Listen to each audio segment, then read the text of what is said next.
So I'm just going to say that this is the planning board meeting and this is being recorded. And the public can call in, but if you're using the call-in phone number, it is listen only, so you won't be able to talk and have us hear it. There is a phone app if you'd like to use that, and then you will be able to, you'll show up on our screen and I will be able to mute and unmute you if you have public comment. And Mike, you can take it away. All right, let's call the meeting to order at 7:09. I guess the people present, please call out your name. Sunhee May. Deb Smith. And Mike Schaefer. And Mariah Kurtz. Thank you. And can we bring up the agenda, please, if possible? Yep, give me 1 second.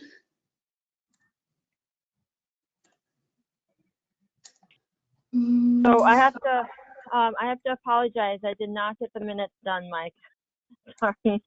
Well, that would be the first get, item. I know. So we'll have to do that next time. I'm sorry about that.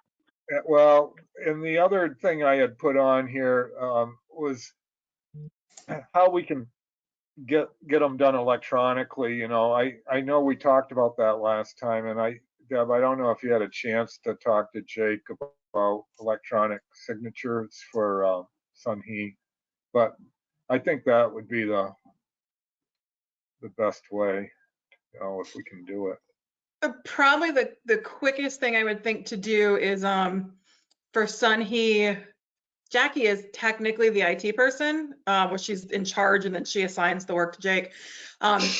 So it might be as simple as Sunhee reaching out to Jackie and Jackie might be able to walk her through doing it. Okay. I know how to do it on my end, but I know what version like of Adobe I have. So if you have anything different than me, I don't know if I'd be able to walk you through it. Right, and I think I would be using the Google platform or the Google Docs. Okay, so I would say reach out to Jackie, and if she can't help you, then she will direct Jake to help you. Okay, that sounds good. That sounds good.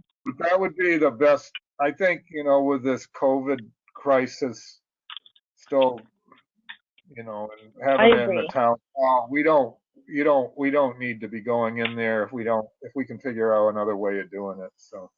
I will say, so Adobe there's a free version that you can get. And then if you just go on YouTube and you search setting up electronic signature in Adobe, it'll have, I just sent this to someone else the other day. I don't remember who it was. It'll have step-by-step, like go in here, click that, and it'll show you how to set it up.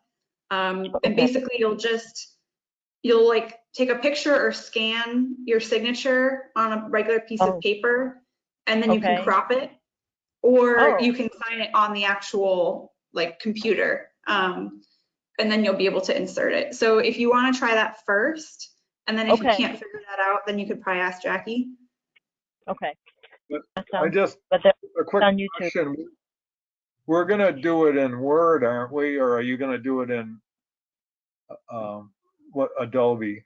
Well, it depends what the document is. So usually the way you would do an electronic signature is you would save your Word document as a PDF. That way no one can alter it. And then you would open it in Adobe, which is a PDF reader. And then there's an option to insert your signature. And then it would basically like paste it onto the PDF. So then no one can alter your signature. No one can alter the document. That sounds good. Otherwise, if you're just submitting it in a Word doc, you're basically signing something that then someone could go back and say whatever they want. Right. Oh, okay. Could Mariah, if we need the software added, I'm just saying this to Sunhee, is it possible that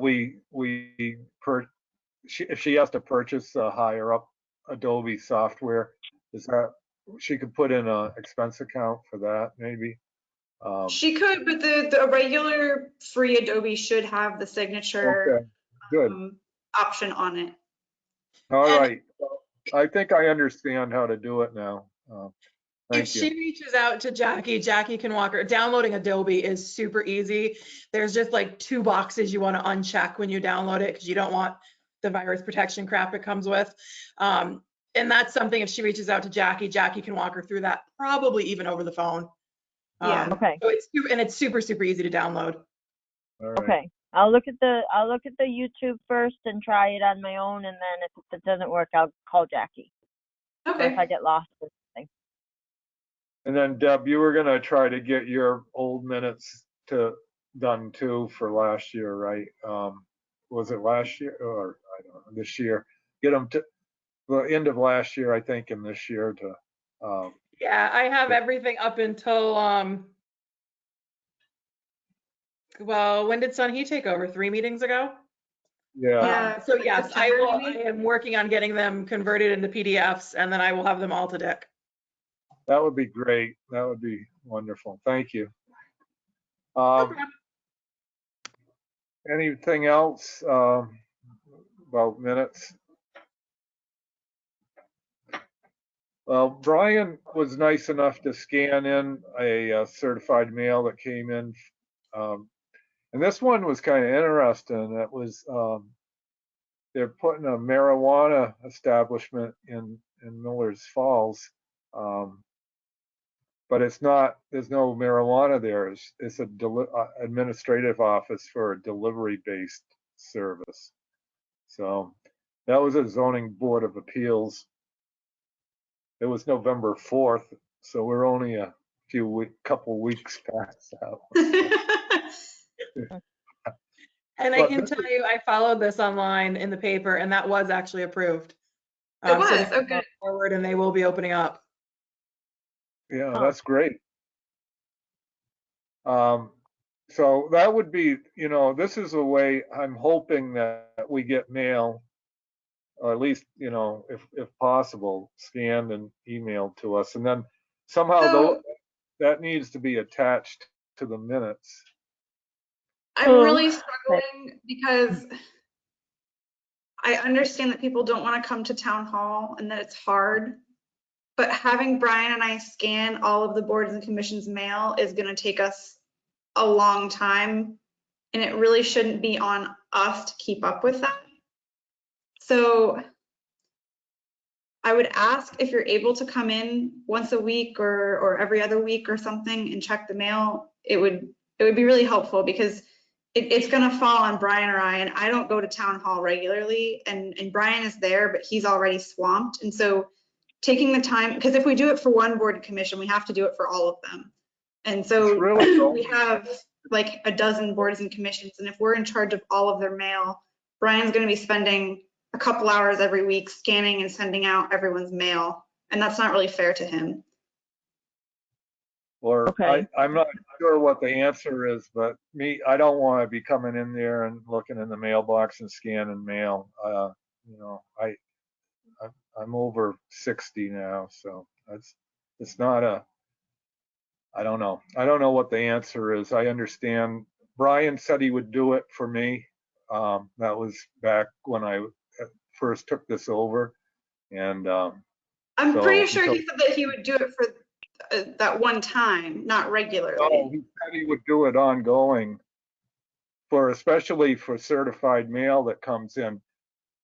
What good is it if I go in every 2 weeks and there's a certified mail there that's been there for 2 weeks? I mean, I'll talk to Brian about it. I mean, it's got to be a safe way of doing it. And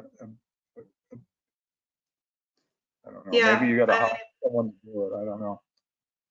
Okay, yeah, Can I the guess mail- talk to him. I can't take that on myself, and if I know that it would be a lot for Brian to take that on for everyone, and I don't think that's fair to him. So if he said specifically to you that he would do that, that's his business. But I want to be careful that we're not overcommitting ourselves to some of our boards and commissions. And I realize that obviously this is an unprecedented time.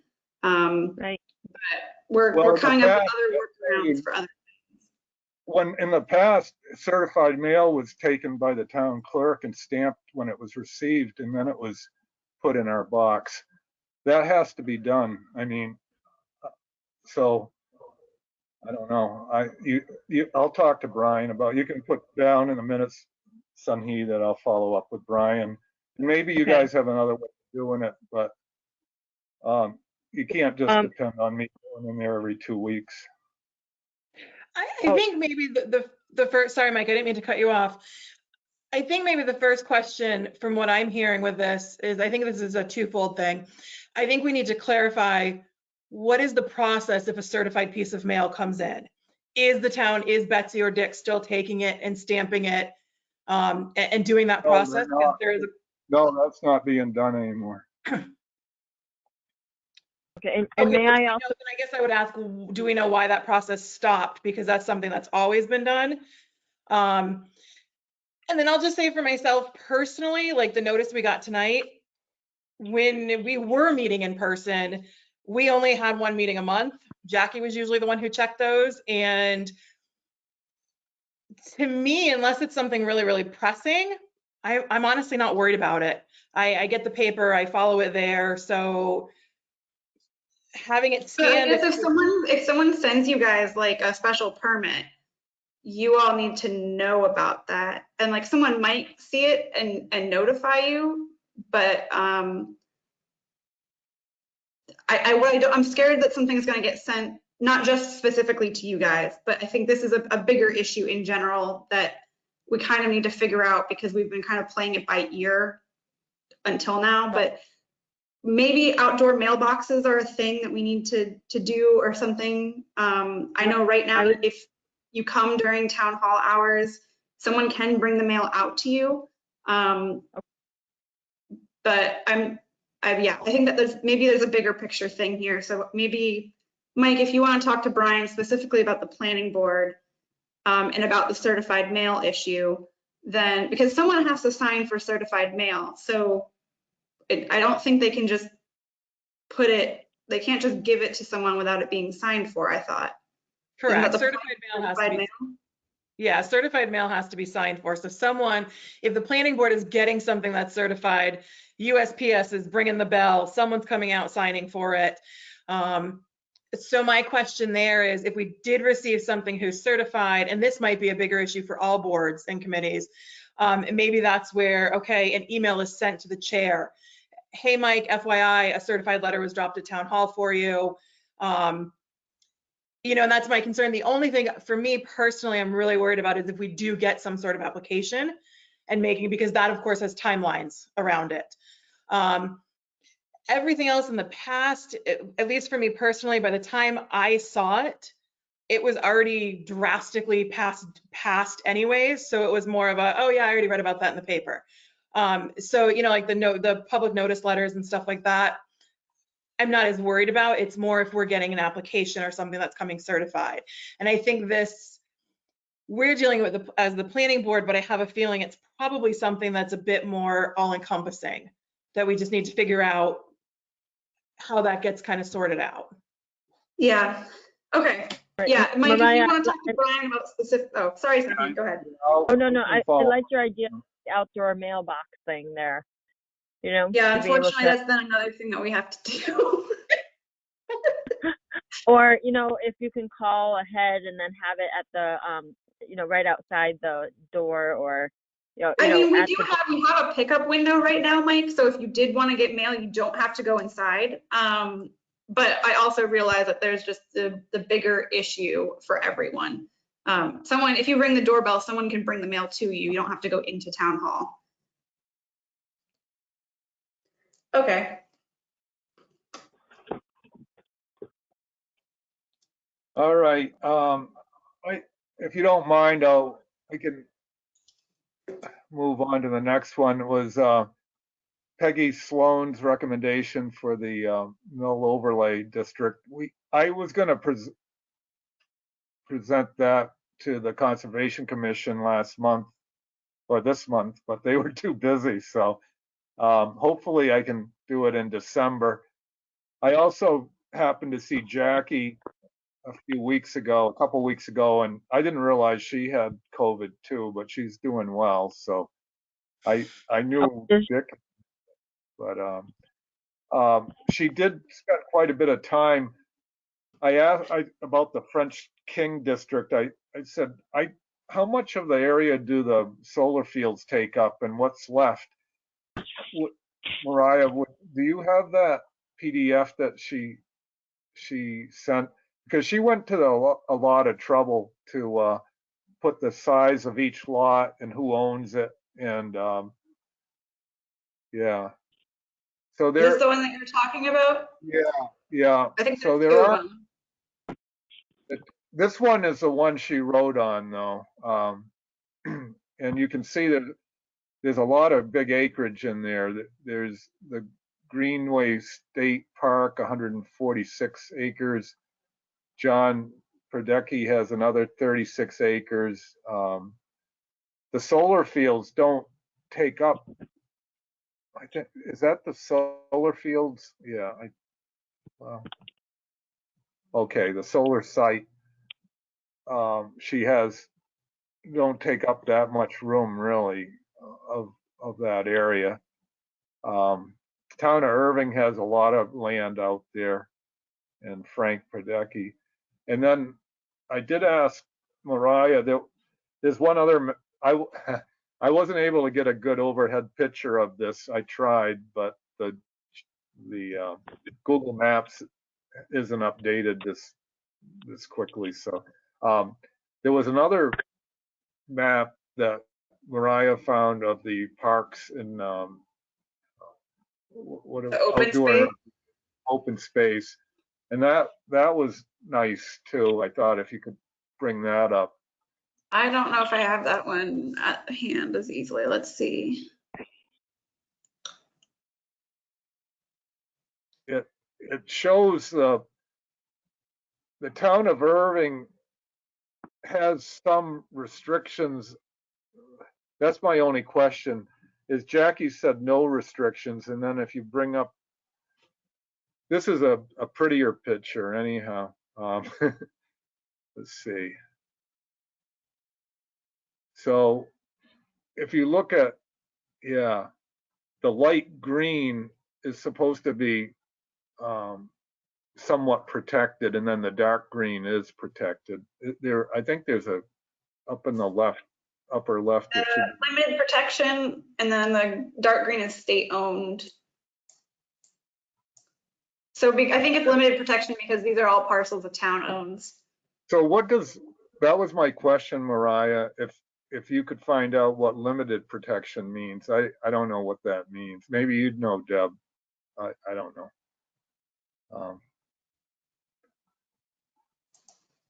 That's a lot of the front, you know, so over half of that area is probably owned, limited protection and state owned. Yeah, I don't know that that's technically, I don't know why it says limited protection. I mean, it is town owned, but I don't know if there's any deed restrictions on it. So I'm not sure what that means on that map. I wonder if they're calling it protected because it's town-owned property. Could be, yeah. Because to me, to the best of my knowledge, there is no protection, like there's no, you know, conservation restriction or, I mean, the only thing I could think of, and I'd have to see it overlaid on the map, on Jackie's map. I don't think it applies, is the water protection district. But I don't think those Irving parcels, I think, are actually on the outskirts of it. I think that's on the original one. Yeah, two of them are in it, one of them isn't. So these two parcels are partially in the water protection district. Yep. This one is not. Huh. So I think you're right, Deb. I'm imagining that just means the town owns it, so a developer can't come in and do whatever they want because the town would be the developer. Yeah. What's the, like Poplar Mountain, what's that show up as on this map? Just. I believe that would be yellow spot, so I think that's all this. Yeah, all right, yeah. Yeah, that's the polka dots. See, yeah, all the town, like the old, that map shows the I'm sorry, the one we were just looking at, the recreation one. I was looking at down by the town hall across from there. It's got the green too, right? What's that green? Oh, That would be Usher. Usher. Okay, And those. Riverfront Park. Yep. That's Zelensky Park. Yeah, so that's exactly what it is. It's got to just be that it's the town property. Yeah. Yeah. And that's Town Hall. Yeah. Okay. What's it look like for across from the paper mill on this one? Where that's the other area we're going to look at too. That's just Well, this is the state park, so I think these are the two lots, or maybe it's this one. I think Maybe it's this big one. yeah. Because they were saying how on the zoning map, I think the CV zone goes back to about here, maybe. Right. And the rest is rural residential. Right. Okay, well, that helps me understand. So it does look like there's some town land in the French King that is outside the water district. I just need to get a handle on what's available to develop. I don't really have I didn't until now, really. So I don't think that the town-owned land is in the French King district. It's in that area, but this is the French King district. The town-owned land would be like over here. It's off of 63. Oh,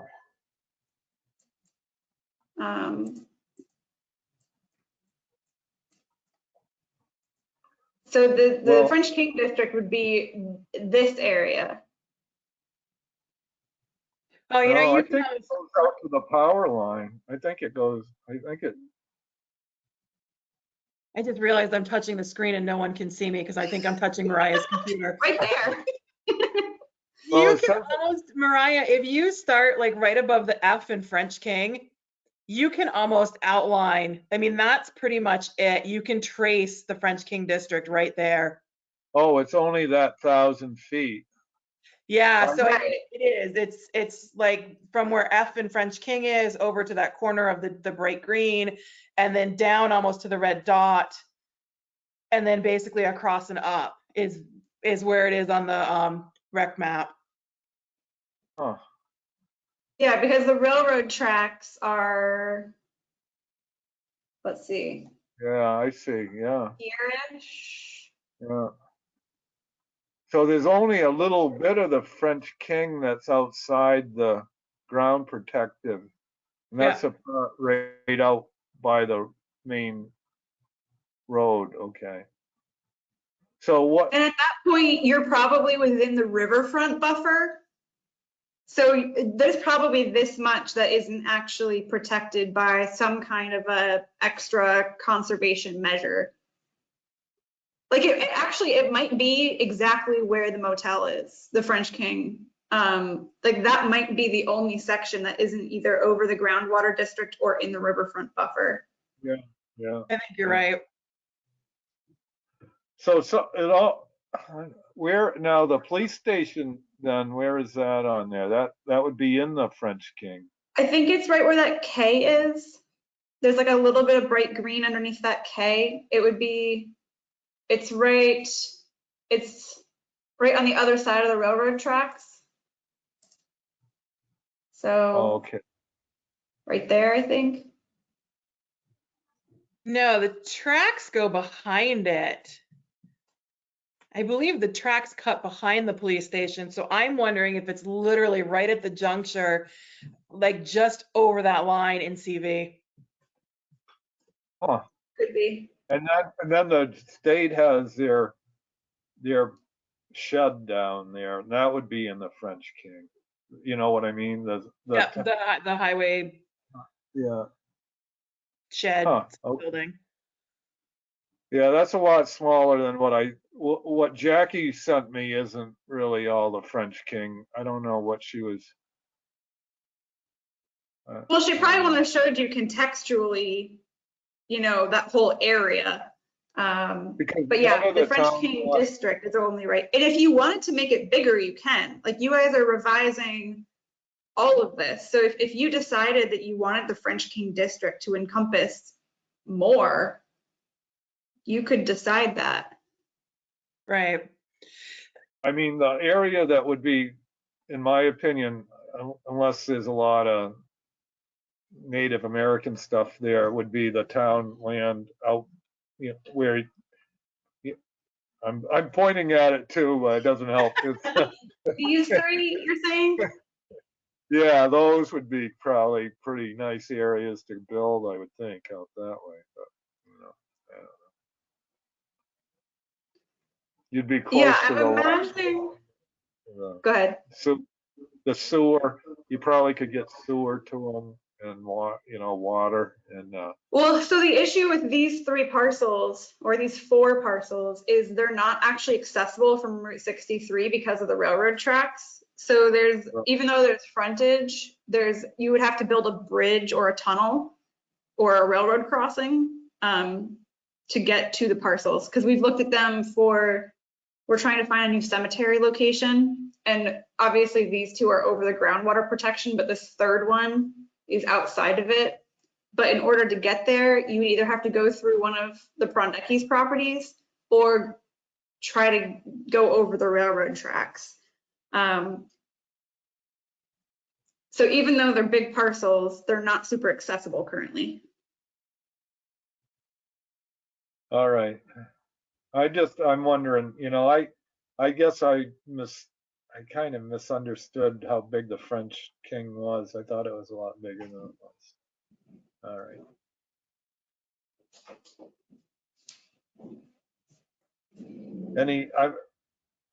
Any other, Sunhee, can you see this okay, or? I can't. I can't actually. No, No. you're just wondering what the hell I'm talking about here. No. But Yeah. the French King, we've got- the French King Yeah. seems to be very limited, like Deb pointed out. There's probably 300 acres of land that's not developed up to the railroad track that Mariah was talking about that you'd have to go over.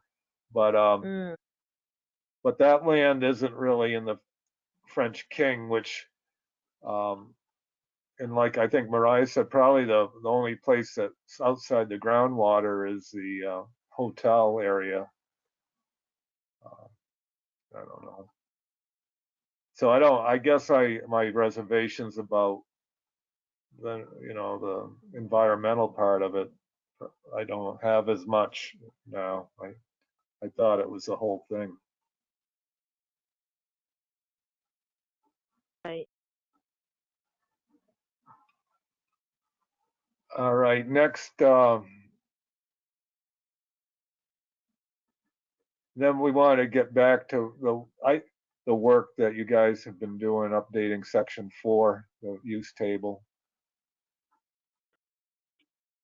I think the only other thing I'd like to mention, I'd like to get to the site plan sometime too, because that's where I want to stick in everything that you guys would like to see done on site plans. Mariah mentioned like using, I don't know, low impact drainage techniques. I don't remember the right word for that, Mariah. What's it called? Yeah, either green infrastructure or low impact development. I think, is that later in section 4 or section 5? I forget. I don't know. It's at the back of section 4, I think. Yeah, I think if we can conquer the use table, that would be huge for you guys. And then everything else, I think, will be a lot easier because I think the use table, it just takes a lot of time and energy. And I think the next big thing will be the map. But then I think plugging in things like what you want to see on site plans, that will be a lot easier because it'll just be adding language.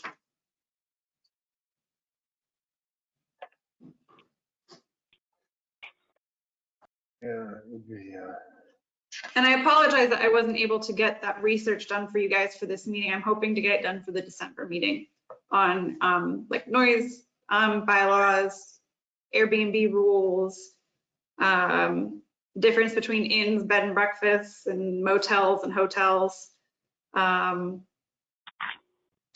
tiny houses and manufactured housing and mobile homes, things like that. So slowly, I'll at least try to get one of those to you guys. Yeah, it's a lot. think- It's a lot. Yeah, section 6, a special permit and site plan review. That would be, Yeah. you know, it's a pretty good sized section. So I think we'll that's get this um, done. Yeah, I think that's why we started with section 4, because section 4 is the biggest and the use table is a big part of that. And then we can move on to other sections, or if you want to jump around, that works too. I think we left off last time with, we had gone through all of Central Village, I think. And did we go through, we went through, I think, all of the French King. And I think we were on to Village Residential. Does that sound right? Yeah, I think all we had left was village and rural. Okay.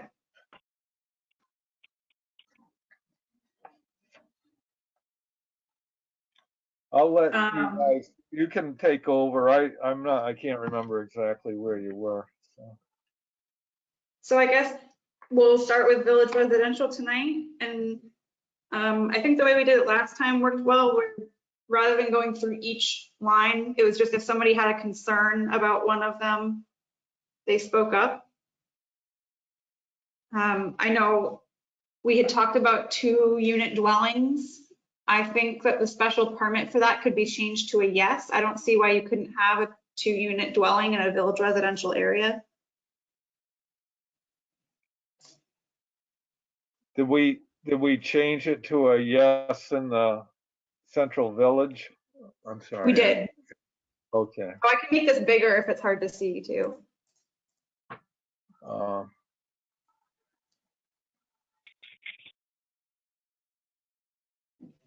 I don't think that's a problem. For me, you want to change it to a yes. I think it makes sense. Sunhee, are you good with that? Okay, I'm sorry. We're looking at village residential. Yep, and 2-unit dwellings, and we're talking about changing it from a special permit to yes. 2-unit dwelling. What page is that? I'm on page 14 of 65 or 15 of 65. Oh, you need 13 of 65. That's why I was just like, wow. Oh, there you go. You're ahead of us. Slow down. There you go. All right. Residential. Gotcha. A yes and a yes, two families. Yeah, so Yeah. that 2 families would be across the board acceptable no matter what district you're in. Okay. Yep, and that's good. And then accessory is a special permit. Leave that a special permit. Apartment. I think we had yes, last time we made it accessory dwelling units could be, if they were attached, it would be yes. And if they were detached, it would be special permit. Okay, that's right. And then I imagine, so 3-unit dwellings in Central Village and French King, we had them as yes. Do we want to make that yes across the board, or would you want to see a special permit for village residential? Or it could be no, but I don't know why you would do that. The village is where we have most of our real small lots, correct? Village residential, let's see, let's look at the map. Central Village has a lot of small lots too, I think. So like River Road,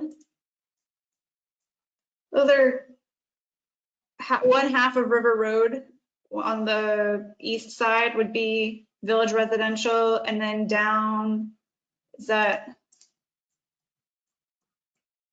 like, that's Gun Street, so half of Gun Street. So I guess like a lot of Irving side is a mix of village residential and Central Village.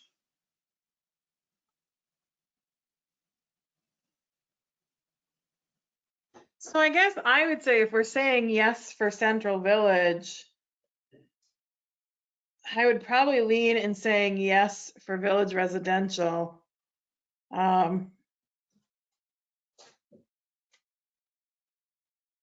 Although I have to say, especially knowing that there are some smaller lots in both of those areas, I'm a little concerned about a 3, just the overall size of a 3-unit building going up next to a smaller residential home. There are a lot of them already, but I can also see how that would be a concern. I'm almost wondering if a triplex should be left as a special permit across the board. It might not be a bad idea, Deb, to do that, put SP.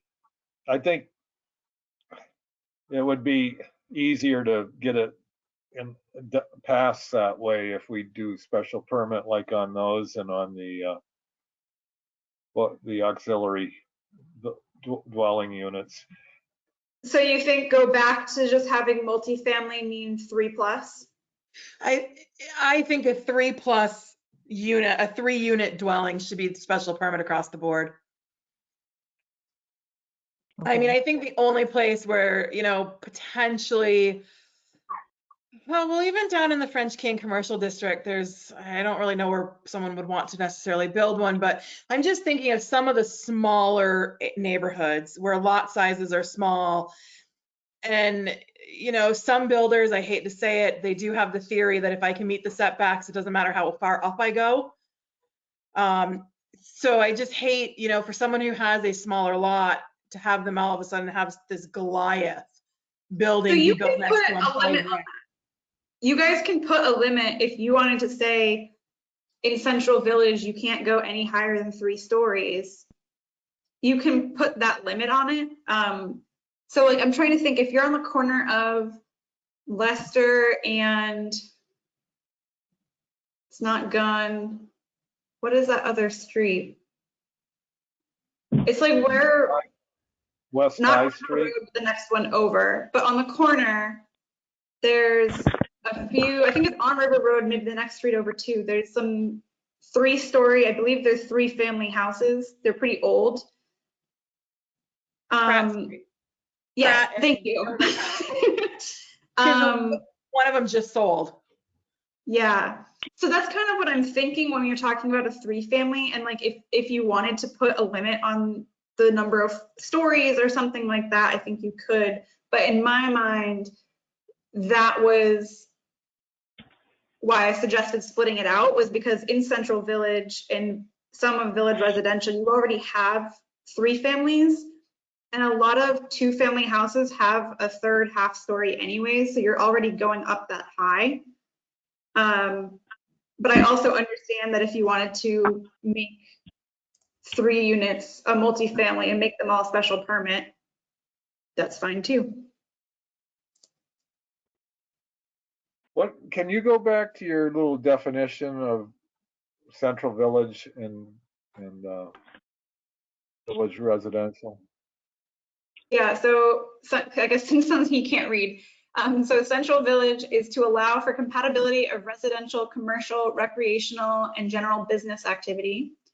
And then Village Residential is to allow for livable and walkable neighborhood style residential use on generally smaller lots.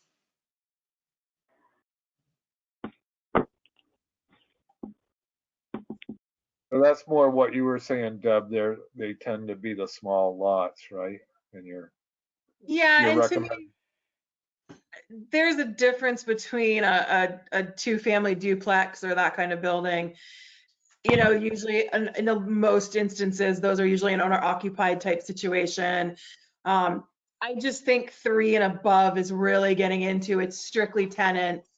The buildings might be a bit bigger. You know, they might want to build 3 apartments that are 3 bedrooms each. And I know I live next door to a 2 apartment building, and it's sizable. My house is tiny. It's a sizable structure. my gut is saying they should be kept special permit. Across the board? Is that what? I think three unit and multi-unit dwellings. I just would feel better if they remain. I feel like we should have some say in that review process and be able to not only to be able to kind of, I don't want to say control, but, you know, have some input and some feedback into what's getting built, but also so then we can say to a resident or an abutter, hey, we really have looked over this plan and we've really given it its due diligence before we allow this to go up. Well, it gives them a chance to talk to us about any concerns. Yep. All right, would you like me to change that to special permit? Yeah, Sure. Yes. we skipped over mobile home and mobile home parks. It's no everywhere, but you were talking about like some mini houses. Would that be a separate item, or where would that show up? Small houses. Yeah. Hold on one second. I think, Mike, that really depends on how they're built. Some people build mini homes on trailers, so they are mobile, and some people build mini homes as permanent homes. So I think I know a lot of towns are struggling with mini homes and how to regulate them. So I think the answer to your question is, I think they can be both. Yeah, Okay. so the thing with small homes is I don't think you guys currently have a minimum square footage. If you do, I would recommend you take that out.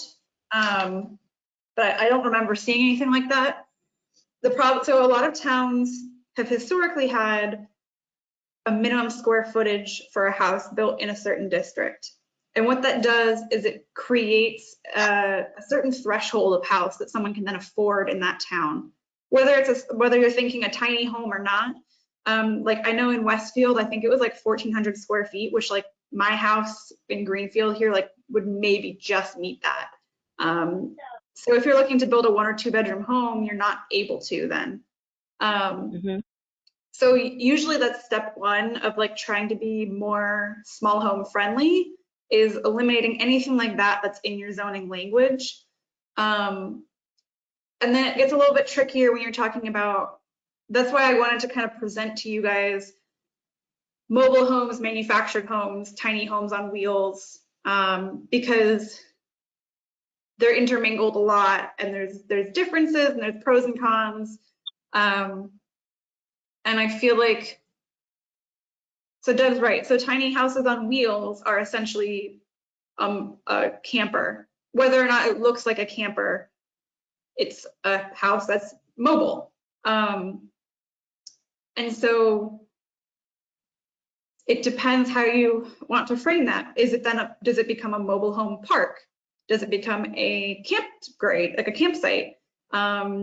What if there's only one of them? So there's a lot of questions that can come up. There's also a lot of stigma around mobile homes because of how poorly they were made in like the 70s. And then they weren't maintained and people were taken advantage of by mobile home parks. And so there's a lot of a stigma around mobile homes where they were considered unsafe and unsightly, whereas nowadays what you would call a manufactured home, there's a lot higher standards set by HUD, the Housing Urban Development. So I'd like to, if you don't mind just waiting, I'm going to put together some kind of information to send you all so that you have a little bit more to go off of, because I know a little bit about a lot of these, but I don't know the best examples of how to zone this. And Montague just did a big overhaul of their zoning bylaws in some districts. And I believe they might have addressed this in some of them. So I'm gonna find some examples and I can give them to you to have that conversation if you'd like. And Just That sounds another area that I've heard about, and I can't remember where, but these mini homes, they do a cluster of them, and so they have a shared living spaces. It's a lot of outdoor walkways, and if anything you can find on that too, Mariah, I think. There's a presentation, I think it was at the last or second to last planning board meeting, the regional planning board meeting that Alyssa did. And yeah, so basically it's called village housing. And so you would basically be allowing, it's kind of like a mix between co-housing and a cul-de-sac. So you're developing a large piece of land, say, you're subdividing it out, but you're squishing together all of the houses so that it's a dense cluster of houses that are connected by footpaths, and you're keeping open space. So you're not having houses with big expansive lawns. You're having a small area for living space with maybe like Mike said, a shared like community area. And then on the edge of that would be parking and like conservation area, so that you're actually able to have like true conserved area rather than just a whole bunch of lawn. Mariah, isn't that, and I don't know if you would know about this project, isn't that very similar to what you're describing, what they did down on Deerfield Street in Greenfield? Are you talking about like the veterans housing? I'm not positive. I just remember seeing it advertised at only because the time it was being built, my mom was house shopping. But that's almost exactly what it sounds like. It is a series of houses. They're down on a lot on Deerfield Street. They all look the same. They all look very similar, and they're small. And that's the way you described it, that's what popped into my head. I want to say it's down. I think I know what you're talking about. When you go on Deerfield Street, it's on your, like if you're in downtown Greenfield and you go down the hill, it's on your right. Yes. Yeah, I believe that is what it is. I think those are actually also affordable. They're deed restricted to be affordable too, I think. Okay. Because I was going to say, if you have the opportunity, Mike, to kind of cruise down there, if you're in Greenfield, it's somewhere in between the big white old church, which I think is now a house too, and Andy's. It's somewhere, Andy's in the Oak Shop. It's somewhere in that stretch.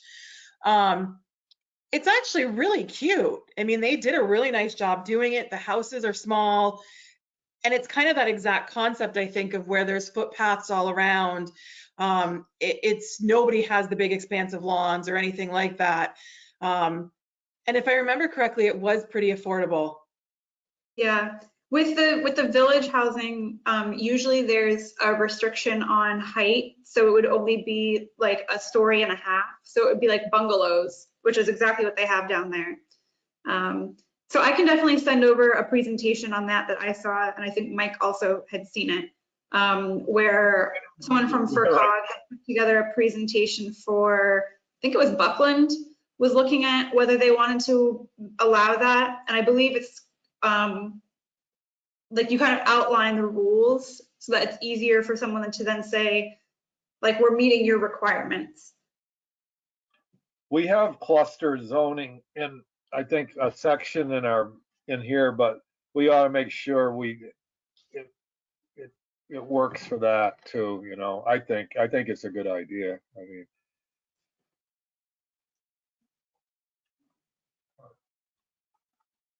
okay, I'm sorry.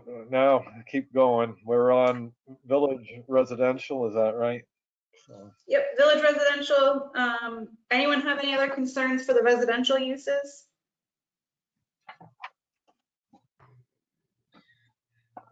Am I just not seeing it, Mariah, where you have the detached dwelling units? I know. Oh, yeah, there, it's right there. Never mind. Yep. And I even have my glasses on and I still wasn't seeing it. Okay, what about agricultural and recreational uses? I didn't really see anything under there that I had any questions about. I know the marijuana stuff we just did fairly recently.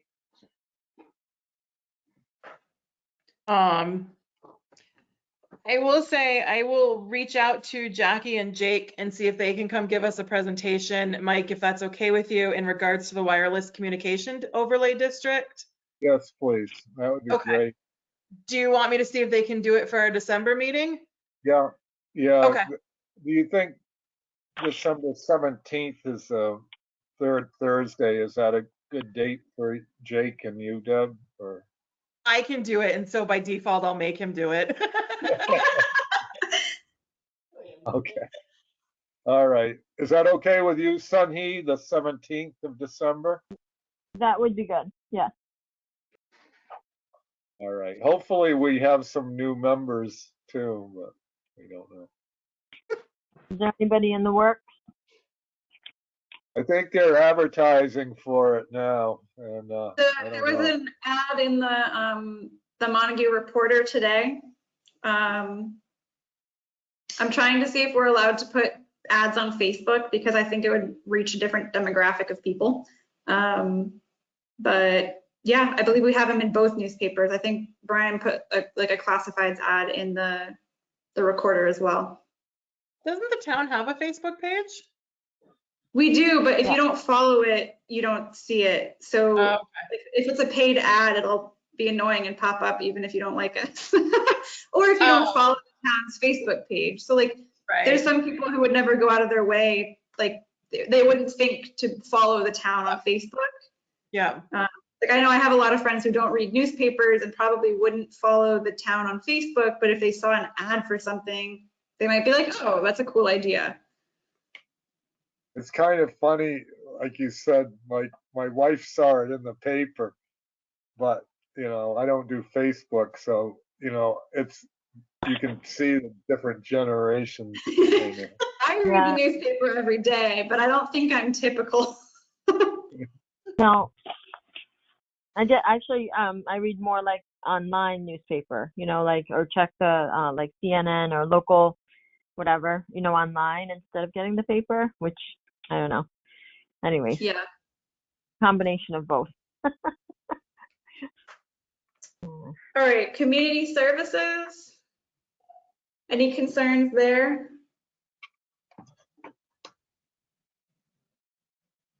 Or business uses? And one thing I did need to get back to you on was the bed and breakfast and inn issue, which is part of that, but industrial uses, any concerns there? If not, we can move to rural residential. I don't have any.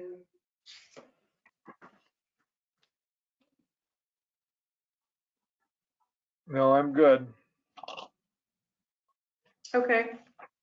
Yeah. Well, were there any concerns for rural residential? Because I think most of them are pretty similar to village residential. Yeah, we're gonna go SP on the multi-family, right? Yep. And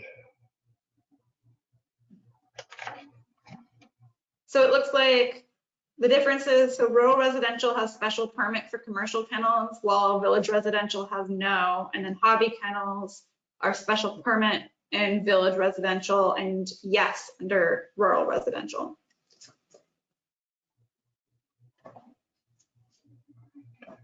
Deb knows more about that. I don't.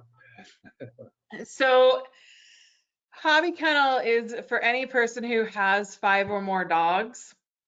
I'm going to say it. I have a Great Pyrenees. This dog barks if a leaf drops in Greenfield. So I personally, as much as I can't believe I'm going to say it, I would leave it as it is. I do think it's important that if someone wants to have 5, 6, 7 dogs, that neighbors have the opportunity to weigh in. So in rural residential where things are a bit more spread out, I don't think it's necessarily as important.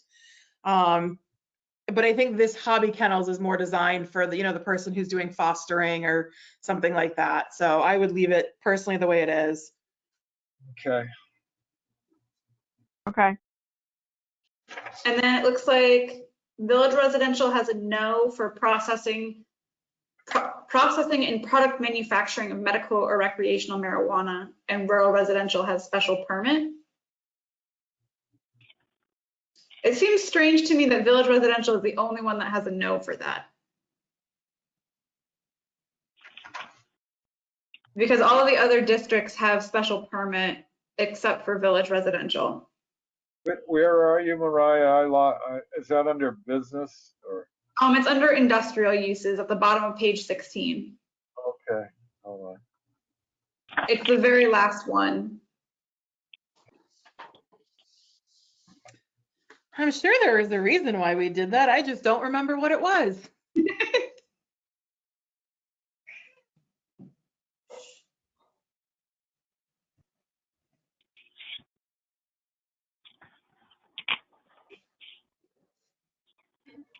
Is it because the houses were too close together or something? I'm wondering if you're right, Sunhee, if it's because that's where a lot of the smaller properties are. Yeah, It I would seems think that. strange though. I mean, I guess CV is commercial and that's maybe why, because CV also can have some small spots, but I guess if it's considered commercial, maybe that's, Yeah, I think so. Yeah, no, I think you're right, Mariah. CV is more of the commercial-ish area, and so we agreed for it that it could be there. Yeah. got it.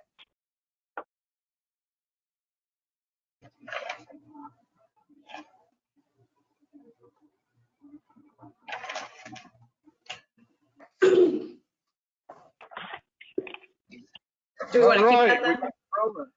Yay. Yay! Cool.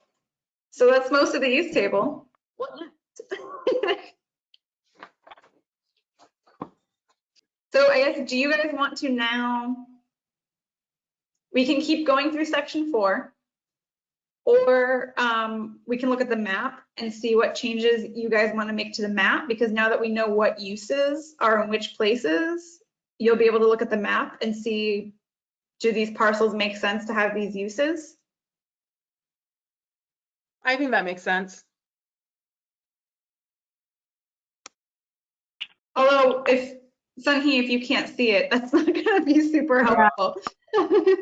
Is the map the rolled up? Is that on the paper that I picked up on the map? I can get that out or find it.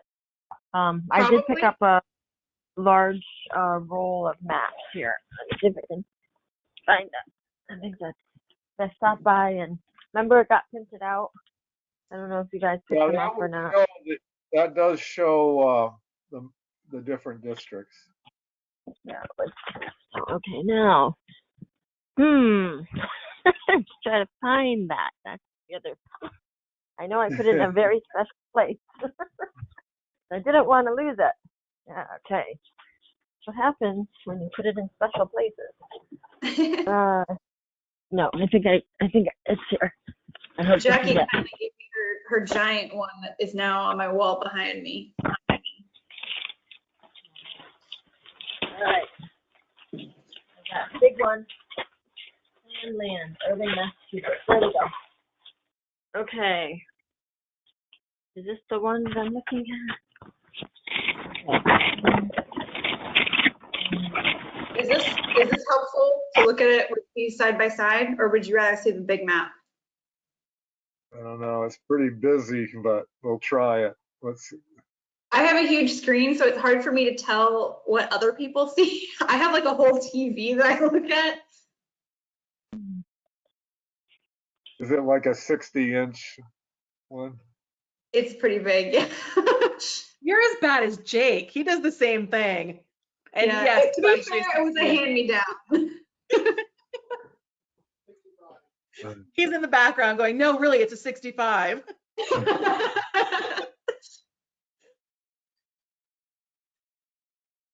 I think my biggest thing with the map is, do we have properties that are cut in half by different zoning areas? Because I think that makes no sense. I think that's I read that and I had to read it like 5 times to understand what, in what situation, what applied and how you did it. So I know personally, if the board is in agreement to clean those kind of things up, I think would be great. And then my other thing is, do we have anywhere where we cut streets in half, where one side of the street is one and the other side of the street is something else? Because that to me seems really weird too. That was going to be the first thing that I said. So in terms of the first thing that you said, in terms of properties, I agree that you guys should probably clean that up. I think that there will be a few instances in the cases of really large properties where you'll still have to cut it in half, kind of like the French King District properties. Those are so big, you wouldn't want to allow some of those things to go all the way back into those properties probably. Same with like when we're talking about the parcel across from the Paper. Irving paper mill, how that one goes so far back into like the state forest. But I think in terms of like a regular residential neighborhood, why would we cut those in half? I don't know. I mean, the trouble is, I wasn't here when they did it originally, so I don't know what the reasoning was. It's probably just in terms of a dimension and not the property. So they probably said, we want to go 50 feet into River Road. But they didn't necessarily compare that to the lot size because it's a lot harder to make a map when you're like having to fill in each individual lot. But I think that we should do that if we're going to bother redoing it.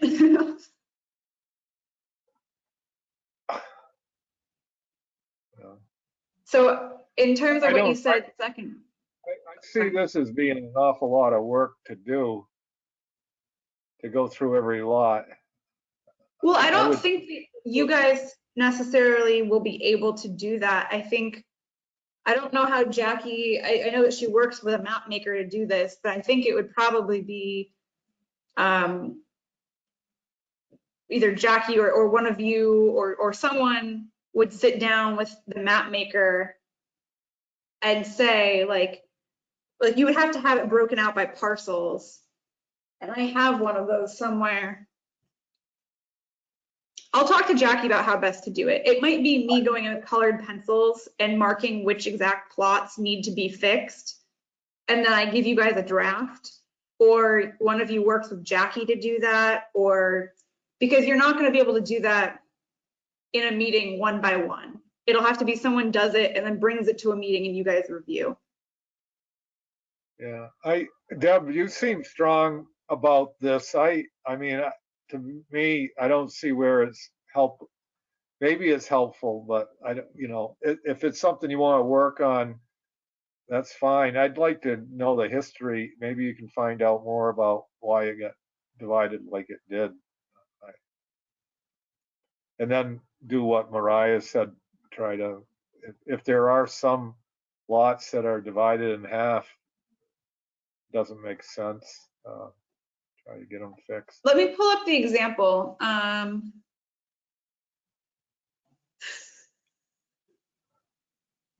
gonna guess, unfortunately, if we don't even have definitions, like we're writing the definitions because we couldn't find them anywhere. I don't necessarily think we're gonna be able to find reasoning. I mean, I'd love to know why they crafted them the way they crafted them. I don't necessarily think we're gonna find that information. I mean, these districts, Jackie may have some idea. I don't have any idea, really, Well, I believe she said when we talked at the very first time that sometimes it's just that where it end, like where the line ended. So like, look at these ones, for example. So this is Pleasant Street and Kavanaugh Lane. So these are cut in half, and it's just because they kept a straight line for the zone, but the straight line happened to go through people's parcels. So rather than having a jigsaw cut line, now this person has to go through that formula and figure out which districts they're actually in. But Right. Route 2 is that main, where's Route 2 there? Is that the main drag or no? It is this. Yeah, it's this. This is basically that Kavanaugh Lane, and this is Forest Street, and so this is down in kind of the old Union 38, Union 28, sorry. Yeah, so this is like when you're on Route 2 and the park is down Right. here, right?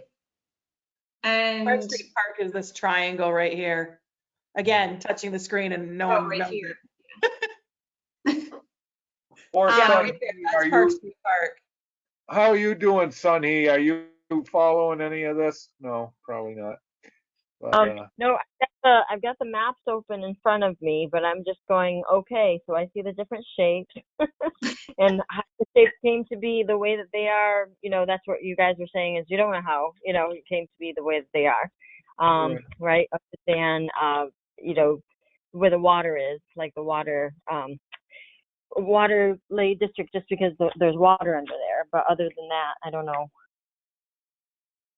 well, why So I don't, guess, if you want to take this on as a project, Deb, that's fine. If Can you you, work with Jackie.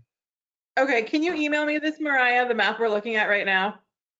yeah, and if you want to like sit down at some point and look at it together, I'm happy to do that because it's actually, I forgot that I had this map and this makes it a lot easier. We could just make a list of which parcels we want to be which color.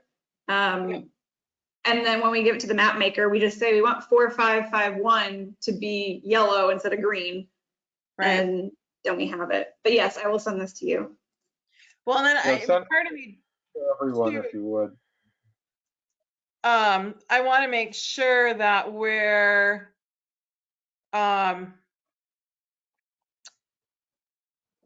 not negatively affecting a property owner. So if a property owner is currently in, you know, CV or something like that, I want to make sure we're not negatively, you know, if they are in rural residential and that's where they want to stay, I don't want to put them into something else. My understanding of that is if you buy a property zoned a certain way, even if we rezone, I believe they stay, even if they're non-conforming with that new zone, they stay legally non-conforming. And it would be when they would sell it. So we Okay. can double check that with Jackie, but I believe that's to prevent exactly this from happening. Say I put something on my property and the town of Greenfield didn't like it, it prevents them from rezoning my property while I'm in the middle of a project. Okay. Or, and this is the thing I don't know if it's for the entirety of your ownership or if it's for a certain number of years after they pass that. And that's Okay. what I need to double check with Jackie. But yeah, I mean, some of these, it just seems so ridiculous. Like you have on lot 4711, I mean, it looks like it's the teeniest little triangle. And it's in whatever the green represents. I mean, it just, I think Mariah's right. I think some of this was, it's just easy to draw this straight line from point A to point B. And I will check with Jackie and see if we can get some history on these, on the thought process behind this. It looks like they went so many feet from Route 2 or something. I don't know what they, like you said, a straight line or, I don't know. Yeah. I think you're right, Mike, because actually, if you look on Forest Street, now that you say that, I just noticed it.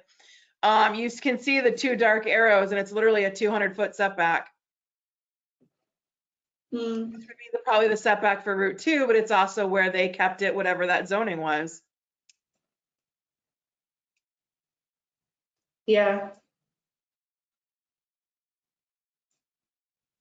The other spot that I wanted to show you guys is, hold on. Finish my notes. Okay. Is on River Road. Half of the street is rural residential and half of it is VR. So the west side of the street is all rural residential and the right side of the street, the east side of the street is all VR.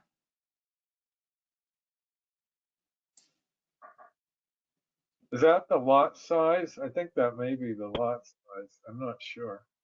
That's the difference between, if you go to the lot size for the two, I think that's the difference. Well, if you look at how small these lots are, I mean, some of them are big, but some of them are big in VR as well. I think they just split it down the side of the road, and the rest of this is all forest, basically, over by the Public Works building. And maybe you want to keep it that way, but I just wanted to bring that to your attention where it's one side of the street. Like if you look at these neighbors, this side of the street has smaller lots than this side of the street does. So it's a little bit counterintuitive.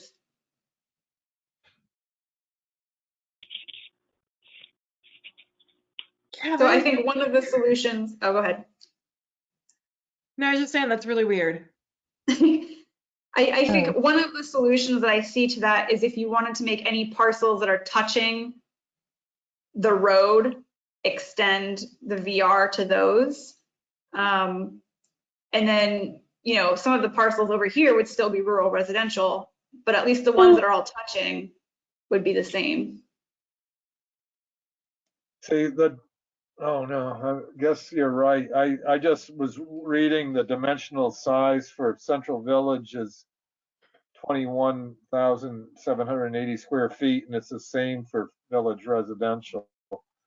I'm also gonna request that you guys change that because those are huge lots. And my only thought, and I'm trying to take a quick look at the use table. Did they have to zone it? Did they zone it VR because the highway department's down there?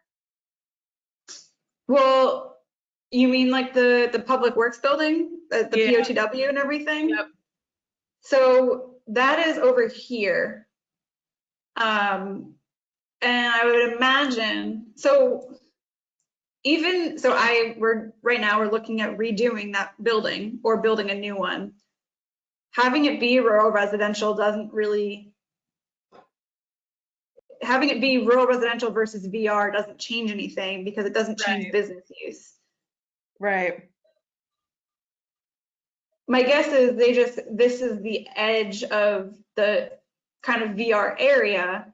So they said, okay, like it's all more rural, we'll make it rural, which logically it does make sense. But then if you split it on the road, you have neighbors who on either side of the road are zoned completely differently. And it's not a huge deal because there's not a lot of difference between village residential and rural residential, but we just basically decided someone could have a commercial kennel on one side of the road and a hobby kennel on the other. Right. Right. Huh, that is weird.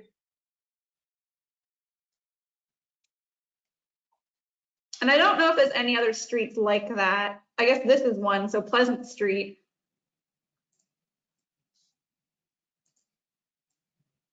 Is one side is CV and one side is village residential, but I think, But only on a portion of it. right.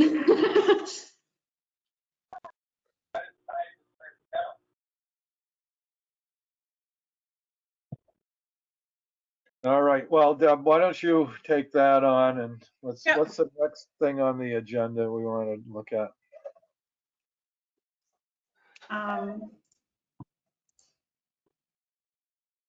The floodplains, oh, a purpose section.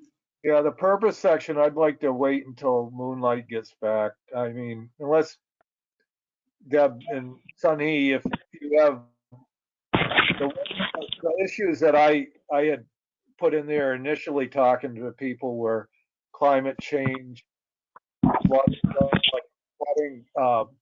light industrial jobs and home-based jobs, affordable housing, including senior housing, and then trying to promote, I don't know, racial and social economic diversity and anything else we can do. But are there some other key things that we want to concentrate on? I think that's pretty much what we had discussed, unless there's something glaring I'm missing. Sunhee, do you remember? Was there anything else? I don't, other than maybe there was a discussion or an idea of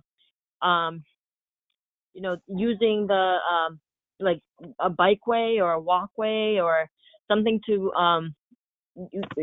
connect the our new park there, the water park, this way Yeah, that's built, and connecting, like, let's say that over to Montague or Miller's Falls I or see. something to that So I effect. guess maybe like multimodal friendly.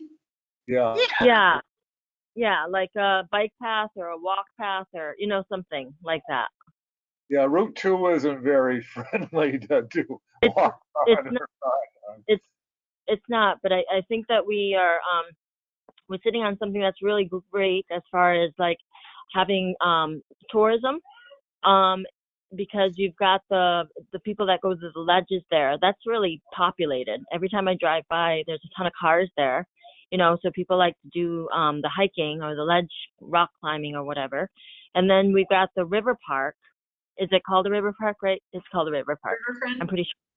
Riverfront. There, that's the word I was missing, the front part. The riverfront park. And I know that Miller's Falls has also developed that area, right after the old factory building and the hairpin turn there. They've made paths down to the river. I don't know if you guys have seen that or not. Yeah, They I have, actually put in a boat launch But- there. Right. Yeah. So, I mean, we could create something like that. I mean, in the future, possibly, where we could have like a hiking trail or a biking path or something that can connect. Not There's a- on Route 2.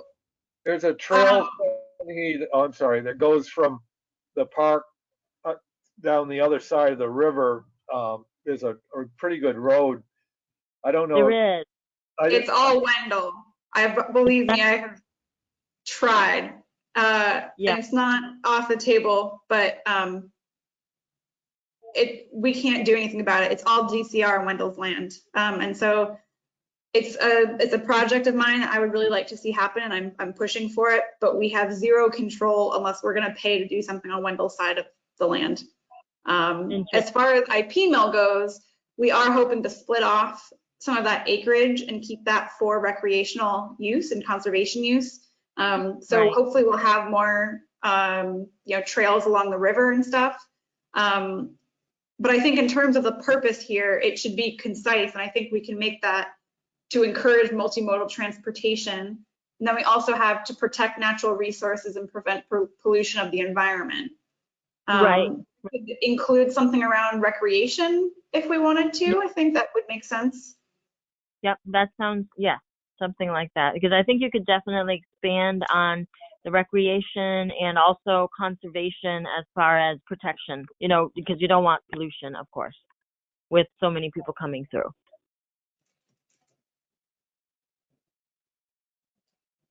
Good. That sounds good, Sunny. Yeah. Yeah, but because I go to the riverfront park quite a bit, and it's quite lovely actually, and it's not a lot of people go, but if people know about it, I think they do, and it's very social distance friendly, because there's wide open spaces, and then but you're right, across that bridge it's Wendell, isn't it? Yeah, Yeah. I think down that road is really pretty nice. It is, and they've actually built on it, or they're making it nicer. It seems like It's they're part of creating. private property. Yeah. Mhm. Eversource That's- maintains the gravel road. They Yeah. have an easement. And it's really nice if you go for a walk or ride your bike or whatever. But unfortunately, the end where that road connects out to Bridge Street in Farley is, it ends in private property. So there's a lot of hindrances, unfortunately, in making that a true bike path like I would like to see. Oh, bummer. Well, Well, and I maybe think in the once future. when you cross the bridge and go up to the left, I think a lot of that is also privately owned. Right. That's what it seems like. Is that road? So is that road privately owned or just the mountainside? The road is. Yeah. The road is. Basically, Glenn plows, I think, over the bridge and then turns around. And that's Oh. like it. And then that's it. Okay. So does Irving own the bridge? I believe so. Or is it like in the like half and half? Like half the bridge is on Irving side and half the bridge is on Wendell Oh, side, that's which an interesting question, Sunhee, because I know the one going down, like if you're gonna go over to Diamonds Egg Farm, that Yeah. bridge, I believe, is half Wendell's responsibility, half Irving's responsibility. yeah. It might be And the same for this one then. That bridge is pretty shaky, that one. I don't know. Yes, it is. Making it across.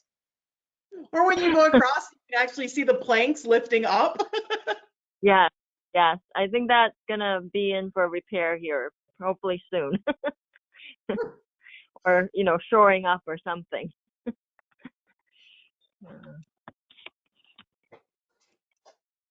But anyway, okay, so those are good. So IP mill and more recreation development and conservation.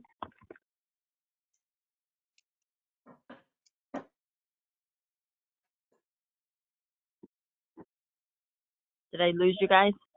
No, we heard you. No, I Okay. think we're all reading what Mariah's typing. Sorry, I'm Okay. I'm focusing really hard on these semicolons. Let me know if you want me to change anything. I'm just gonna draft it and then feel free to rearrange or add or subtract. Okay, that's good.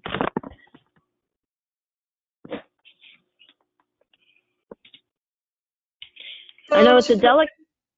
It seems like it's a delicate balance of development, but also keeping it so that it's a nice place to live and still like low key. You know what I mean? Yes. It's like a delicate balance there because you don't want to overdevelop and you don't want to underdevelop, and it's difficult. You guys ever play Sims? Have you noticed going past like the police station and that Public Works, you can start to see with the leaves gone, all the solar panels behind the I haven't really noticed, but I haven't really looked either. That's good though, that you haven't noticed. So Yeah. like even Jackie's you can see now more than before without the leaves on the trees. Yeah. Mhm. But I agree with you. It's kind of a hard balance. We want jobs, but Yeah. so we need to allow business and light industry in town, but we want nature too. So Right. So in terms of diversity, do you want me to call out, so I just added, so there was to prevent overcrowding and undue concentration of population while providing housing guidelines appropriate for residents of all income levels. I added to embrace and encourage racial and cultural diversity. It looks like you also wanted to address like income diversity as well as age diversity because you mentioned, senior housing. How do you want me to add that? I think Sunhee called it social economic diversity. Is that, can you correct me, Sunhee? I can't remember the exact. I might have said that, but that sounds good. Social economic diversity sounds very good. And age, all age groups are welcome.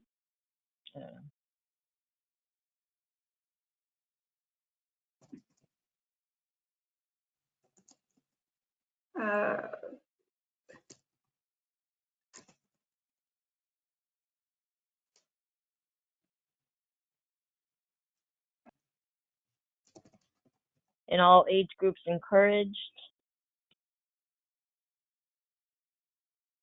I don't know how to word Mariah, Pretty socio-economic good, is one Mariah. word. or unless What you was say that? multi.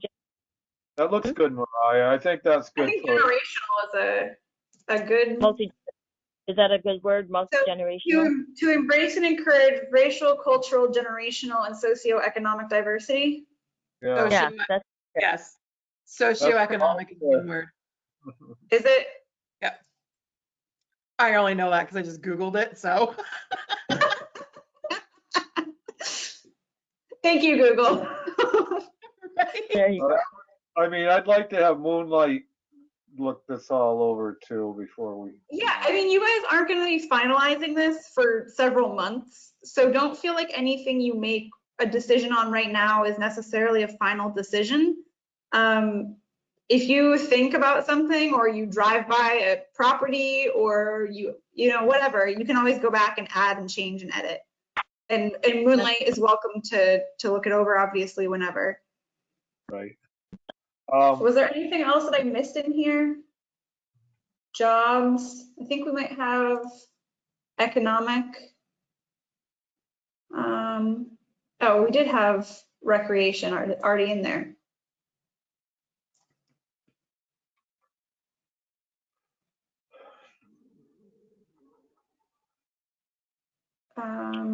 We should also take a look at, I think, and it is in there somewhere, but I was thinking about the infrastructure for Wi-Fi. You know, because not everybody has good Wi-Fi, or I don't know how that would. So 95% of Irving is covered by Comcast with high-speed internet. Okay. An issue of affordability or diversity of providers is still an issue. So somebody might not be able to afford Comcast internet, and that's an issue.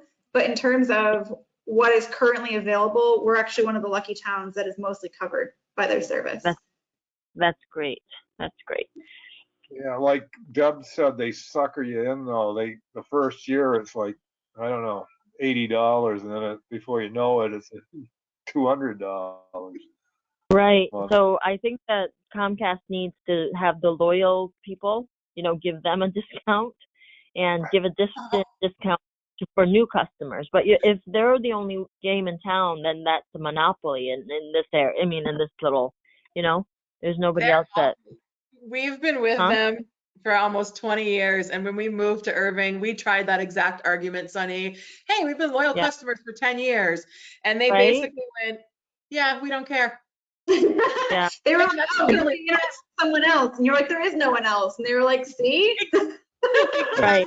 He argues with them every 2 years like clockwork. You get the bill and he goes, oh, it's time for the phone call. And I'm like, that is all you. Yeah. No, it's awful because they don't have competition, so they don't care. It's just terrible. Right. Oops. I don't know how that works. That's a FCC kind of thing, isn't it? Yes, and there's nothing we can do. I mean, the only way you could change Wi-Fi in town was if the town went to something like fiber and then they rolled it out, kind of like what Greenfield did, where Greenfield rolled out their own internet and all that stuff. Warwick did something. I'm not sure exactly. I think they did more of the telephone pole type of wireless. But, I think there are some. But, you know, I brought it up to FERCog a few years ago. I said the same thing, you know, we don't have any competition. And they said, well, you're the same thing. Mariah said, well, Irving's lucky you even got high speed. So, you know, a lot of towns still don't. So it's unfortunate. Right. No, it's true. I mean, Irving is, it has Route 2. I think that's what it's got going for it as far as, you know, the telephone poles on Route 2, you know, and then off of that possibly. And then I don't know how the cell towers work, but that seems to be the other thing. Huh? I just said, yeah, the cell service is a whole other story. The cell thing is part of the wireless overlay district, which Jake is going to come speak to in December, because I think our wireless overlay district is a very narrow spot. And back when it was created, I think everything was done by the big metal scaffolding type towers. Right. Where nowadays it's something as simple, like Mike said in Greenfield, all their repeaters hang on the telephone pole. They're just like this small little white box. So I think looking into that and changing how that district works. Yeah. And knowing kind of, someone made the comment in a meeting, I think it was last night, like, Sunhee, you see it, the water tower down at the Usher Mill. Yeah. You Yep. could potentially convince a cell phone company to stick a repeater up there and pay rent to us. And then all of Wow. a sudden, everyone in this neighborhood could get Sprint or Verizon or whatever it is. People Yeah. have often said the steeple on Town Hall, you could throw some repeaters up there. Uh, None of that I don't think is allowed because of our overlay district. So Yeah. that's something I think if we can, Jake will come educate us about the technology, what it looks like, how it's changed. And maybe Yeah. that district, we look at expanding and making it a larger area where some of those things can go in to help with that kind of coverage. That would be great. That would be great. Hey, is that water tower even used? Is there water in it? No. No. Where the Recreation Commission is looking at doing a study to figure out whether we can wrap it or paint it and if it's Okay. gonna fall down or not. Yeah. So- Yeah. That's another one.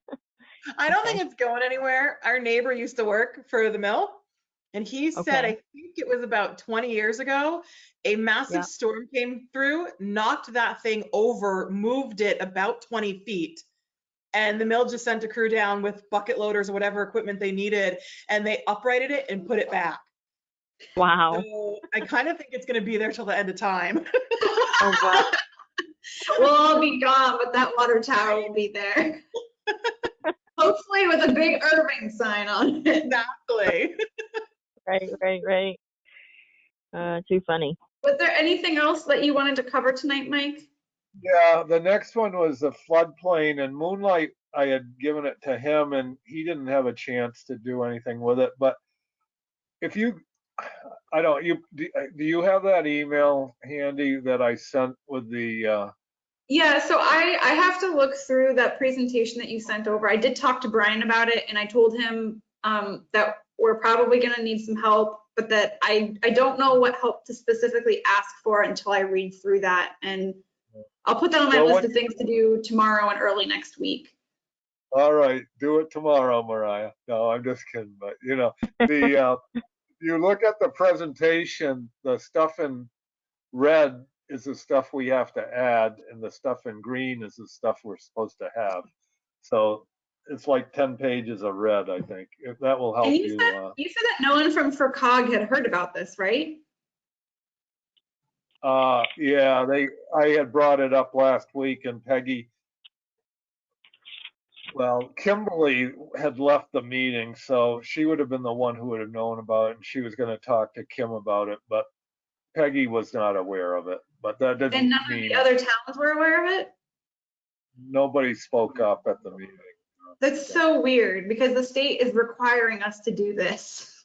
I know. Well, as for insurance, if you don't do it, you can't keep your insurance in the floodplain areas, so whatever. Yeah. Um, Okay, well, I will look at okay. that and I will talk to Brian. It might just be as simple as adopting their language and then appointing Need- Chief Walker of the floodplain. What was that? Yeah, you have to appoint somebody, but there are new laws that have to be enforced. I mean, I don't remember all of them, but for example, a mobile home can't be parked by a river and taken off its wheels and put up on cement blocks.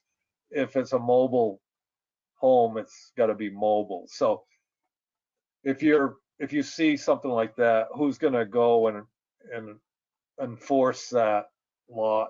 That's all part of these new laws that have to go in. So That's Moonlight always asks, who's going to enforce it? Who's going to enforce it? I don't know. I'm not going to tell the guy he's going to take his trailer off his cement blocks. I don't know. So I actually that's started reading it today just because I knew it was on the agenda and I try and do my homework. I in reading the emails kind of got the impression that because it was from the state, I kind of read between the lines and the state kind of handed it to us and said, you will adopt it as is. There are some spots where I literally think we just have to write in Town of Irving. Yeah. Other than that, I just started reading it. It's almost 30 pages. So I think I'm on about page 8. I haven't actually made the comparison from our existing one to what this one is. But I think like things like enforcement, I think that's just like anything else. I mean, if you drive by and see someone throwing up a garage, I think that's kind of your personal decision of do you call and rat them out, or do you just keep on driving? Right, but then that complaint has to go to someone. So if it's depending on who that is, like, you know, if it's the building inspector or this new floodplain bylaw, whatever they're called, I think that will be the part we have to figure out. I agree. I think the state has already vetted this with their council, I'm sure. So I do think that, like you said, Deb, a lot of it is just gonna be plugging in, here's the town of Irving, and we don't have a choice really. So it's not like we're gonna be going back and forth, like, do we want this or do we want that? It's, okay, the state is telling us that we have to do this, you know, so I'll also read through that. But yeah, if you can read through and see what you see, yeah, I think that would be helpful. It's pretty detailed. I mean, I think we may not have adopted everything because we had Bill Morris was the chairman at that time, and he, you know, you need a lawyer to go through it really and make sure everything's, if you're not going to do what they tell you to do, you know. So I don't. Right. Well, I guess that's what I'm saying is I think if we're just going to do it, I don't think we necessarily need to have our own lawyers look at it, other than they will look at our annual town meeting stuff. So like we should kind of just run all of our bylaw stuff around it, but we have to have a specific question for a lawyer. We can't just hand them something and say, here's a bylaw. So I think that's what we need to do. I disagree with you, Mariah, on that case. I want legal to look at it sooner than later. But what are we asking them? Well, their opinion on it, what their first you got to get the floodplain manager involved, whoever that is, and then get legal involved. I mean, I've been pretty clear on that. I don't. Okay, but getting legal, I need to know what you want them to look at. If you look, it's all of it is it's all trying to save. It's a bunch of legal jargon to try to prevent people from getting sued, and I don't know enough if there's something in there that we're not supposed to do or do. You're saying it's okay because the state's telling us to do that. I don't know if that's true or not. So I think there's a couple things to Mike's point of who we appoint as the floodplain manager. I think if it's something where, I know we had talked about Phil because he is currently our emergency management director, Phil Wonka. If it's something where he is going to be responsible for Mike's example, someone parks a mobile home down by the river and puts it up on blocks, I don't think he's the right person for doing enforcement. I mean, we originally thought of him in more of an emergency type of thing. So I think kind of sussing out what that person's role is, and I will continue reading this and seeing if there's a more detailed explanation somewhere in here. And Mike, I totally get your point about legal. I think to me, they're going to have to go through when we finish our use chart and all that, as we finish that process, they have to go through our entire bylaw. Like we have to submit the whole package to them. So that would include the floodplain, that would include the, Mariah, you're going to yell at me because I'm going to call it the wrong thing, the mill overlay bylaw that we're working on. It would include the changes to the marijuana bylaw. When I read this for the floodplain, they were pretty clear that they said you had to adopt it with your next bylaw revision, which is what we're working on. So I would say I would be comfortable waiting till we sent legal the entire packet and said, here is all of our bylaw changes, and had them look at it in one lump instead of kind of piecing things out. I think that will be more expensive for the town. Yeah, I guess I'm asking not to do that for this one, but I'd like to get an opinion from them sooner than later. Well, first we got to get Brian and the select board to select involved in it, you know, and then, but it's been 2 months already and we're not very far along on it. Brian sent it to me 2 months ago, so. Well, I guess, Mike, what I'm asking is saying that we need to get the Board of Selectmen involved isn't an action. Like, I guess I need more clear, like Deb and I will look at it, but I need to know what, like appointing a floodplain manager, like that's an action. Okay, do that. That's one action I've asked. Please do that. And then the next one will be to get legal involved, but that will be next year at this rate. So I think what Mike, if I'm understanding correctly, I think what the next step for us to take is we'll finish reading the bylaw. And then I think we need to ask the selectmen for a joint meeting for them to come and review this with us. I think that is something where we need to decide who this manager is jointly. It So could is be a that group kind of what you're per- asking, is you'd like that Yeah, process I mean, going? it could be the Conservation Commission. It could be, a lot of towns have a hired person who does that. You know, I don't know who it's gonna be for our town. But it's a lot of added responsibility for somebody.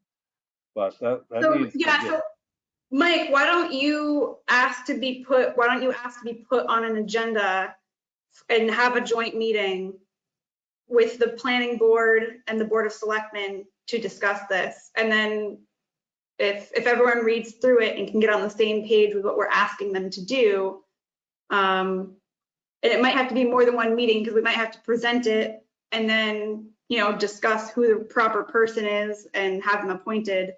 yeah, I'm afraid it's gonna take, you know, yeah, we need to do it sooner than later, that's all, you know. But to Deb's point, this all gets approved in one go. So I agree that we should make progress on it, but we're not going to approve this until town meeting anyways. Well, and I I understand think, that, but I don't know enough about it that maybe we don't have to even do it, or we got years to do it. You know, legal could tell you that too, you know, I don't know. well, I know in It's- the email, They want you to do it, but what happens if we don't do it, you know? and no, I think you're totally right, Mike. I think that's a totally fair question. And I think at least my interpretation of the email that came with this was they said it had to be done when you did your next bylaw review. So to me, that's what we're doing. And the other thing to keep in mind is I know it's important and it feels like it's go, go, go. You got to get it done. They're telling you have to get it done. You got to get it done. This has to be done at a town meeting. So I would bet $1 million. Okay, really a penny because I don't have $1 million. Even if we had this done and ready to go right now because of COVID, we would go to the Board of Selectmen and say, we need a special town meeting. And they're going to go, that's not going to happen right now. And I know that Brian has said before that the zoning bylaws will have to be done at an annual town meeting because it is such a big deal. So I completely hear that we should keep moving on this. And I think the next step will be reading through it and requesting a joint meeting with the Board of Selectmen to discuss it. So Mike, if you want to add that to your list of things, I think that that's really the next step here. And thank you, Deb, for putting that into words. The next meeting, their next meeting's Monday, the first Monday in December. Is that? They meet every Monday. Oh, every Monday. Yeah, they meet unless something comes up. They typically meet every Monday. Their agenda would have been for this week. I think their agenda would have been posted by tonight. So you can probably get on for the following Monday. And I see a perfect space right behind you, Mike, for a whiteboard because I feel like that's what we all need.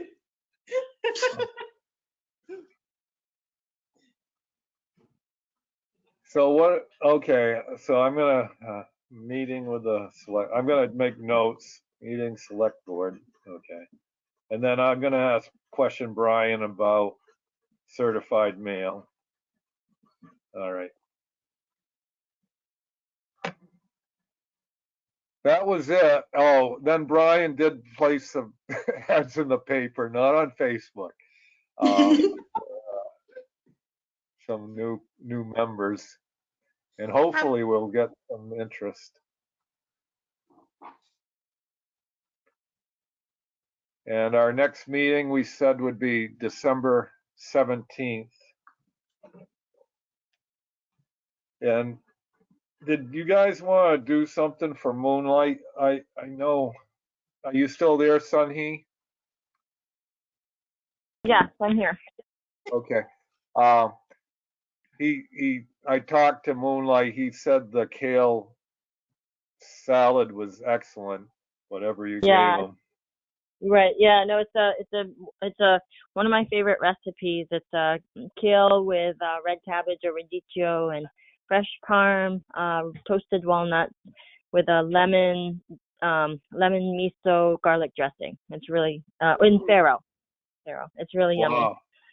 That sounds delicious. That sounds really good. It's a 9 meal in o'clock, itself. all serving. Well, I can get him Well, a card, flowers or something if that would be good. I don't know. What do you Sure. think, but- We could do that, or like, do you think it would be helpful to get like I don't know, a meal somewhere that I think Morningstar could pick up stuff, and just so that she doesn't have to cook or something. Is there like a gift card or something to, I don't know what. Oh gosh, what are you thinking of for like a price range? I don't know. I don't know what we could would be. Because Thanksgiving's coming up. I don't know if they do Thanksgiving or. I was just wondering if they wanted like how you can have the ready-made or go pick up a package that's Thanksgiving already done meals. Like they provide you with a turkey and stuffing and potatoes and this and that. I think that Big Y does something like that. Stop and Shop, Market Basket, they all kind of have a version of it. It's the only two of them though, so I don't know how much they eat or how much they would want. And I think it's like, I don't know. I would have to look up the prices, but maybe 60 or something for a package, for a smaller meal package or something. What do you think? That sounds good to me. I don't have any good. I mean, Diamond Farms is a nice place. Do they They eat like. meat? I was just thinking that, Mariah. Right. I think Moonlight does. I don't think Morningstar does. Yeah. That's why I stuck with a kale salad with a farro. I wasn't sure. But the Diamond Farm would be an idea. They could buy stuff there. Yeah. They have vegetarian things in there too, right? Yes, I they do. think- Not a ton, but they do. Yeah. So like a gift card to Diamond Farm maybe? Yeah, you want me to pick up like a $50 gift card or something to there? Sure. Sure. Sure. That sounds great. All right. That's nice of you Yeah, guys. I sent him a card, but yeah, I feel bad. It sounds like he really wants to do this, and I feel bad that things keep coming up. he's got. Well, your email was good. He is he's. How'd you write it? You said he's a man of reason or something. I don't know. Levelness. Yeah. Yeah, he's got good inputs. He does. He does. And Anything else that we need to talk about? I can't think of anything right now. Well, everybody stay safe, and I know it's hard during these holidays and stuff. You stay Gonna safe be- too. So can I make the motion to dismiss? What is the word I'm looking for? Adjourn. Adjourn. There you go. And I will second you. I'll second. All in Okay. favor? Aye. Aye. Good night, everybody. Good night, Good Good guys. night. night. Happy Thanksgiving, guys. Happy Good to see Thanksgiving. you. Hopefully we'll see you next week, son, or next month, Sunhee. I don't know. Yeah. You're- Yes, absolutely. Yeah. No, Bye-bye. definitely. All right. Thanks, Mike. And let me know when I can get the money to you. We divide. Yeah, don't how- worry about that. That's okay. Huh? Don't worry about that. I'll figure it out. So, Okay. Just text me or email or something. yeah, maybe I should make it $60, like you said. At least it's easier. $20. Funny if- Yes, do that. Right. Okay. Makes it a lot. All right. All right, Uh, thanks, Mike. Bye-bye. All right, stay Night, healthy and everybody. safe. Good night. Bye.